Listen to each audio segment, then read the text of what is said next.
Hi friends, welcome to my channel. ఇక లీలావతి కిచెన్లోకి వెళ్ళి గ్యాస్ స్టవ్ అయితే ఆన్ చేసి దాని మీద చేయి పెట్టుకుని చేయి కాల్చుకుంటూ ఉంటుంది.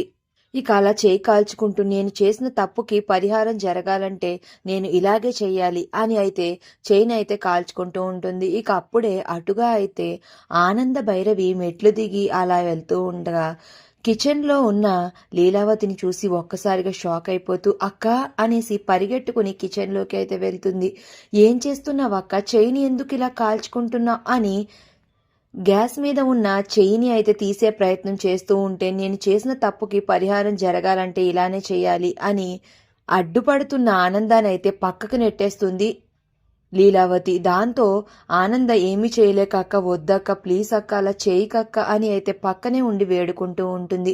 ఇంతలో అలా మెట్ల దిగి దామిని అనన్య ఇద్దరు కూడా అలా మెట్ల దిగి వస్తూ ఉండగా కిచెన్లో ఉన్న లీలావతిని చూసి అమ్మా అమ్మా అని దామిని, అత్తయ్య గారు అని అనన్య అయితే లీలావతి దగ్గరికి పరిగెత్తుకుని వచ్చి గ్యాస్ మీద కాలుతున్న తన చేతిని తీసి ఎందుకమ్మా ఇలా చేస్తున్నావు, ఇన్నాళ్ళు వీళ్ళకి సేవ చేసి చేతులు కాల్చుకున్నది చాలేదా, పైగా ఇలా గ్యాస్ మీద కూడా చేయి పెట్టి కాల్చుకుంటున్నావు, ఎందుకమ్మా ఇలాంటి పనులు చేసి నన్ను ఇంకా ఇంకా బాధ పెడుతున్నావు అని దామిని అంటూ ఏడుస్తూ ఉంటుంది. ఇక పక్కనే ఉన్న అనన్య అయితే దీనిని కూడా ఒక అదునుగా తీసుకుని చూసావా దామిని, మీ అమ్మ గుండెల్లో ఎంత బాధను మోస్తుందో ఈరోజు ఆమె కళ్ళల్లో నీకు కనిపిస్తుందా, అత్తయ్య గారు చూడు ఎంత బాధపడుతున్నారో, ఇన్నాళ్ళు ఈ బాధనంతా గుండెల్లో దాచుకున్నారు, ఈరోజు ఇక దాచుకోలేక ఆ బాధని ఇలాంటి వాళ్ళక నేను ఇన్నాళ్ళు సేవ చేసింది అని తన చేతిని తాను కాల్చుకుంటున్నారు అని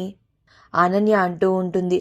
అది కాదక్క అని ఆనంద చెప్పబోతూ ఉంటే వద్దు ఆనంద, నువ్వు నాతో అస్సలు మాట్లాడొద్దు అని అయితే లీలావతి కఠినంగా చెప్తూ ఉంటుంది. ఆ మాటలకి ఆనంద బాధపడిపోతూ ఉంటే దామిని అనన్య మాత్రం చాలా సంతోషపడిపోతూ అక్కడి నుంచి లీలావతిని లోపలికి తీసుకుని వెళ్తూ ఉంటారు. మరి నెక్స్ట్ ఏం జరిగిందో తెలియాలి అంటే ప్లీజ్ సబ్స్క్రైబ్.